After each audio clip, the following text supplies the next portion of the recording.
വരുന്ന ഡിസംബർ മാസം 1-ാം തീയതിയാണ് ഗുരുവായൂർ ഏകാദശി വരുന്നത്. വൃശ്ചിക മാസത്തിലെ ശുക്ലപക്ഷത്തിൽ വരുന്ന ഏകാദശിയാണ് ഗുരുവായൂർ ഏകാദശിയായിട്ട് ആചരിക്കുന്നത്. ഗുരുവായൂർ ഏകാദശി എങ്ങനെയാണ് നോൽക്കേണ്ടത് എന്നതിനെ കുറിച്ചുള്ള ഒരു വീഡിയോ ഞാൻ ഓൾറെഡി ചെയ്തതാണ്. എങ്കിലും ഞാൻ ഒരിക്കൽ കൂടി അത് എങ്ങനെയാണ് നോൽക്കേണ്ടത് എന്നതിനെ കുറിച്ച് പറയാം.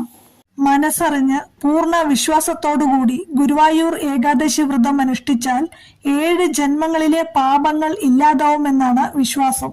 അപ്പോ വ്രതം എങ്ങനെയാണ് എടുക്കേണ്ടത് എന്ന് ചോദിച്ചാൽ ദശമി ദിവസം, അതായത് തലേ ദിവസം ഒരിക്കലെടുത്ത് വേണം വ്രതം തുടങ്ങാൻ. ഏകാദശി ദിവസം മാത്രം വ്രതം അനുഷ്ഠിക്കുന്നവരുമുണ്ട്. ഏകാദശി ദിവസം സൂര്യോദയത്തിന് മുമ്പ് എണീറ്റ് കുളിച്ച് ഭഗവത് നാമങ്ങൾ ചൊല്ലുക. വിഷ്ണു സഹസ്രനാമം, ഭഗവത്ഗീത, നാരായണീയം, ഭാഗവതം തുടങ്ങിയ കീർത്തനങ്ങൾ ഭഗവാന്റേതായിട്ടുണ്ട്. ഇതൊന്നുമില്ലെങ്കിലും ഓം നമോ ഭഗവതേ വാസുദേവായ എന്ന മന്ത്രമോ, ഹരേ കൃഷ്ണ കൃഷ്ണ കൃഷ്ണ ഹരേ കൃഷ്ണ എന്ന മന്ത്രമോ ചൊല്ലാം. ഭഗവത് കീർത്തനങ്ങൾ കേൾക്കുന്നതും വിഷ്ണു ക്ഷേത്രങ്ങളിൽ ദർശനം നടത്തുന്നതും വളരെ ഉത്തമമാണ്. ഏകാദശി വ്രതം അനുഷ്ഠിക്കുന്ന ദിവസം അരിഭക്ഷണം പാടില്ല. പഴങ്ങളും ഗോതമ്പ് കൊണ്ടുള്ള ഭക്ഷണവും കഴിക്കാം. ഉപവാസമാണ് ഉത്തമം.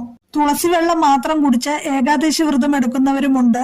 ഇത് പറ്റാത്തവർക്ക് ഉച്ചയ്ക്ക് മാത്രം, ഏകാദശി ദിവസത്തില് ഉച്ചയ്ക്ക് മാത്രം ഭക്ഷണം കഴിക്കാം.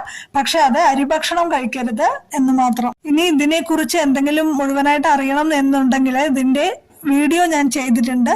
അത് കാണണമെങ്കിൽ ഇതിന്റെ റിലേറ്റഡ് വീഡിയോ കണ്ടാൽ മതിയാവും.